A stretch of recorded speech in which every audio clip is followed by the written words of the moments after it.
Imagine a world where death has no warning, no mercy. One day, your neighbor is laughing in the marketplace.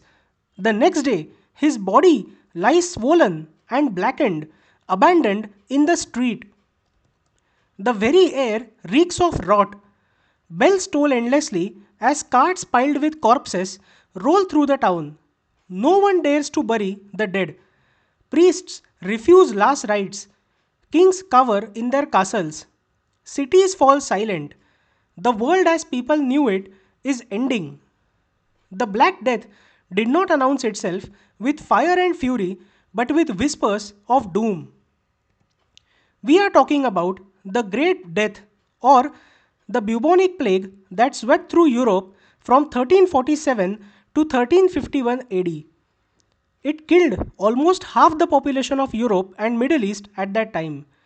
It is believed to have originated in the steppes of Central Asia, where fleas called Yersinia pestis, the bacterium of death, hidden in the blood of infected rats. It traveled with Mongol trade routes, creeping westward along the Silk Road until it reached the bustling ports of the Mediterranean. In 1347, Genoese merchant ships docked in Sicily, carrying not just goods but the apocalypse itself. Sailors stumbled ashore, covered in oozing black boils, burning with fever. They died within days. The sickness spread like wildfire, leaping from city to city across Europe, the Middle East, and North Africa. It was unstoppable. It was literally the face of death, a horror beyond imagination. The Black Death struck in three terrifying forms. One was bubonic plague. Victims developed grotesque black boils or bubes in their armpits and groin, which swelled, oozed pus, and reeked of decay. Fever and violent seizures followed. The second was pneumonic plague. When the infection reached the lungs, victims coughed up blood and spread the disease simply by breathing. Death came in 2 or 3 days. The last one is septicemic plague, the deadliest form where the blood was poisoned in hours.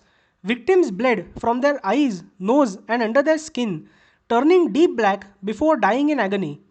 Survival was almost impossible. Half of those infected perished, often within a week. The streets filled with corpses so quickly that entire families were found rotting in their homes with no one left to bury them. What was the impact of the Black Death? The first one was social upheaval, a world without order. The plague ripped through every class: peasants, priests, merchants, and kings. Parents abandoned their dying children. Doctors refused to help. Priests fled their churches. The bonds that held society together snapped. In some cities, flagellants, half mad men, marched through the streets, whipping themselves bloody, believing the plague was God's punishment. Others turned to wild debauchery, drinking and feasting in the face of certain death. Lawlessness reigned. There was complete economic collapse. There were ghost towns and empty fields. With 50% of Europe's population wiped out, farms lay abandoned, cities fell silent, and trade ground to a halt. Labor was in such short supply that surviving peasants gained power, demanding higher wages and better conditions. This broke the feudal system, setting the stage for the end of serfdom in many places. There was complete political instability. Kings were left without their subjects. Whole villages disappeared. Armies shrank. Governments faltered. With tax revenues collapsing, many rulers found themselves to be powerless. In England and France, the plague exacerbated tensions that would fuel the Hundred Years' War. Some leaders fled, others perished, leaving entire regions leaderless. There was tremendous religious upheaval. The church was shaken to its core. People prayed for salvation, but God was silent.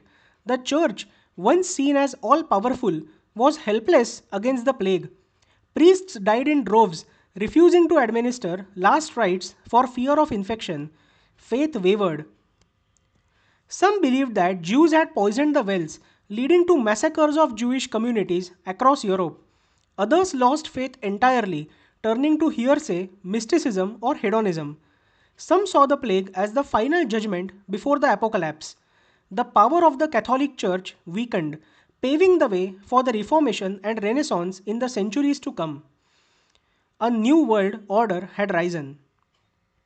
By 1351, the Black Death had claimed up to 200 million lives, 20 crore people. The world that emerged was unrecognizable. Feudalism weakened, wages rose, and social mobility increased. The old, rigid medieval world died alongside the millions, making way for the Renaissance and the birth of modern Europe. But the horror of the plague never faded from memory. For centuries, it lurked in the shadows, returning in smaller outbreaks, a constant reminder that death could return at any time. Even today, the specter of the Black Death looms in our subconscious, especially in Europe. It was not just a plague of the body, it was a plague of the soul, a trauma so vast that it reshaped civilization forever. Thank you so much for listening.